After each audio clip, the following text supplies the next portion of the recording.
Chapter 3, Software. Part 1, System Software. What is a system software? Oh, a system software is a program designed to run a computer, basically. So, what are the main features? A good system software should be high in speed, versatile to run programs simultaneously, hard to manipulate to prevent hackers and malwares, and the system's accessibility.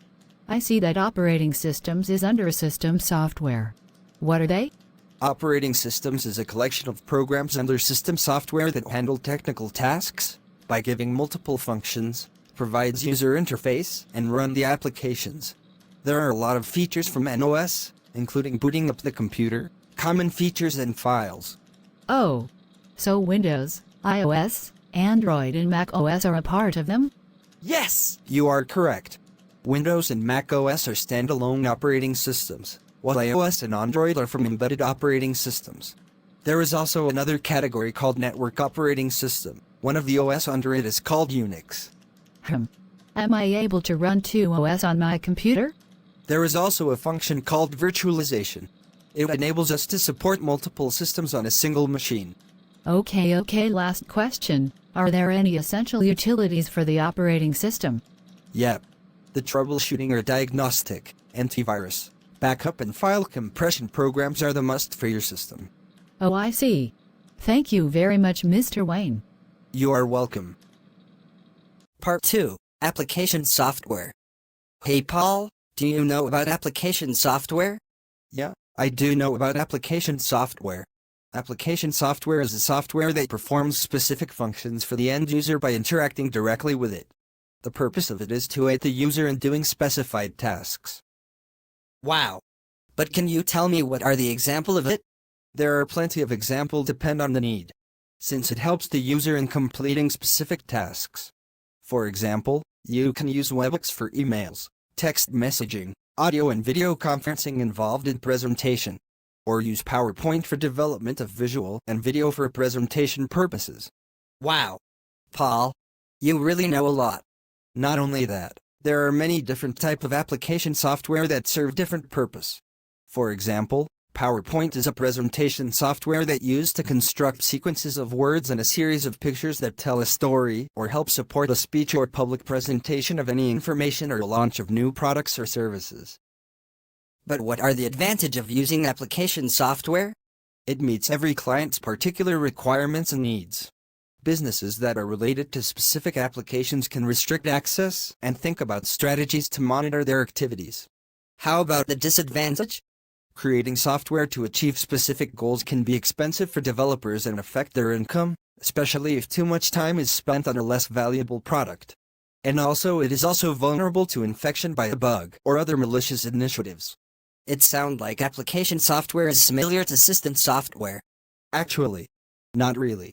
The main purpose of system software is to manage the resources available in the system, while application software is designed to achieve a certain set of tasks. Wow. Paul, thanks for explaining all these for me.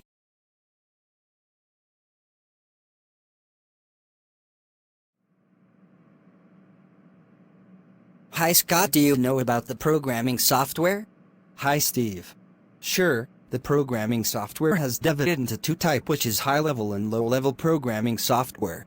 High-level programming software is far from the code that translates commands on a computer system. It is user-oriented because it has been designed to make it straightforward for a programmer to convert an algorithm into program code. For examples, Java and Python, while for the low-level programming software contains basic instructions for a computer to understand. It involves little to no abstraction from the core coding process. For instance, assembly and machine code. Furthermore, the components of programming software are compilers, assemblers, debuggers, interpreters and IDEs.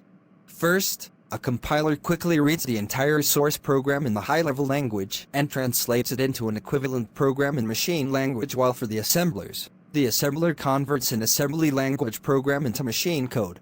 For debuggers, as the name suggests, the debugger is used for removing bugs from code. It simply allows other programs to be tested and debugged. Interpreters, a language processor, converts a single statement from the source program into machine code. An interpreter is a program that executes code immediately before moving on to the following line. If a statement contains an error, the interpreter stops translating at that point and displays an error message and the last integrated development environments. IDE is a software application that helps programmers develop software code efficiently. It increases developer productivity by combining capabilities such as software editing, building, testing, and packaging in an easy-to-use application. Just as writers use text editors and accountants use spreadsheets, software developers use IDEs to make their job easier. Are you got it? Okay, I got it. Thank you, Scott. You are welcome. Hey Jessica. I heard that your brother's computer was attacked by the malware. Was he alright? Yes. He is now busy for finding back his data. As you know, the data is very important to him. But there are many types of malicious software, so we couldn't prevent them all every time. Yes. There are virus, adware, rootkit, spyware, ransomware, Trojan horse, remote access, worm, and keylogger. Such a huge group of harmful software. It's very difficult to 100% protect all of our data. But how the malware spread? The malware spread when users downloading free software from internet that's secretly bundled with malware. It can also spread when user visiting a website which infected with malware. The malware also can spread either clicking fake error message or pop-up window. There is also some email attachment that contains malware download. Oh, I see.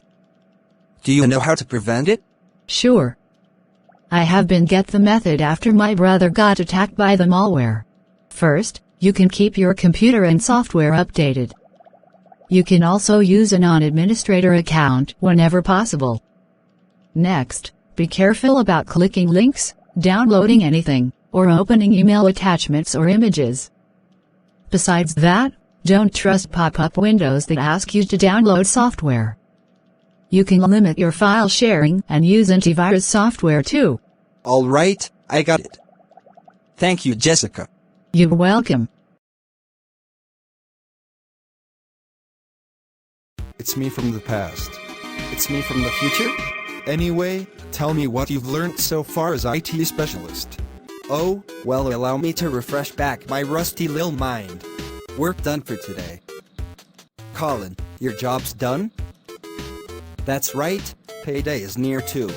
Yeah, with a team applying DevSecOps for every software development project, it's easier and efficient for all sides, clients and developers. Even when we ask feedbacks from clients for our user experience design from omnichannel experiences, the phones, the website, almost all of them said they're satisfied with the software as it is. What happened to the whistleblower guy? Is he safe?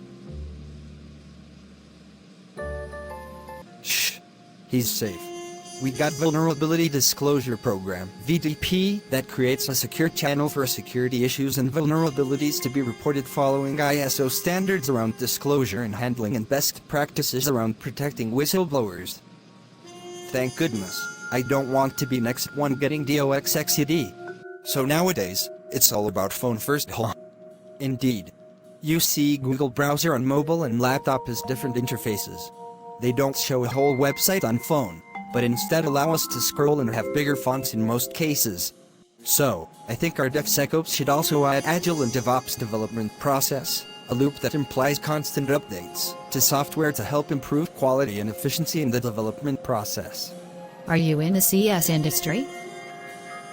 Yes. Then, what's the difference between cloud computing and serverless computing? I'm surprised that you know. Serverless computing allows the users to build and run applications without worrying about the servers, as the cloud providers manage them. Netflix, Amazon use them since they use microservices-based architecture to operate their services. Thanks. Colin, with your blockchain system, around half of our patients have no need to come by our hospital just to check their health records. Some nurses make mistakes when recording the symptoms, and with that too it can detect inaccuracies with the overall diagnosis. Glad to be of help. I heard that big data, is it?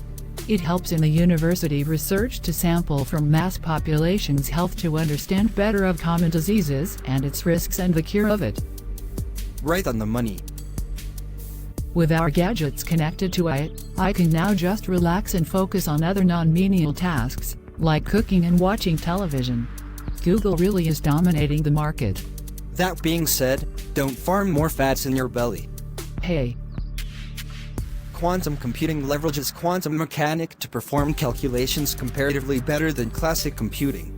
Foo, one day I will handle one of those babies in IBM lab. Check this VR headset. Now even I can operate surgery on someone else's head. Don't make it sound it is made for creeps. It's to educate future surgeons before physically interacting with the real things. who the heck backstabbing behind me? It's been a long time since I toggle with Scratch. That is an epitome of low-code development. I wish our software development can just drag, pull, place the commands and done. Here we are still with manual coding. Android, what are the 3 methods for AI to learn new things? Machine learning, such as when someone keeps clicking on anime merchandise, the advertisement with same niche will be made to often appear on their timeline. But it could be wrong, so I still need human intervention. Next, Neural network. A machine learning approach modeled after the brain in which algorithms process signals via interconnected nodes called artificial neurons. If I see someone with unhealthy skin and droopy eyes, I can deduce that he or she is feeling lethargic. And lastly, deep learning derived from neural network. As when I must learn by my own and think like a human. I see that you have no need for my intervention then. All of your learning seems has gone you far normally. Goodbye. intervention? Learning? Then who am I?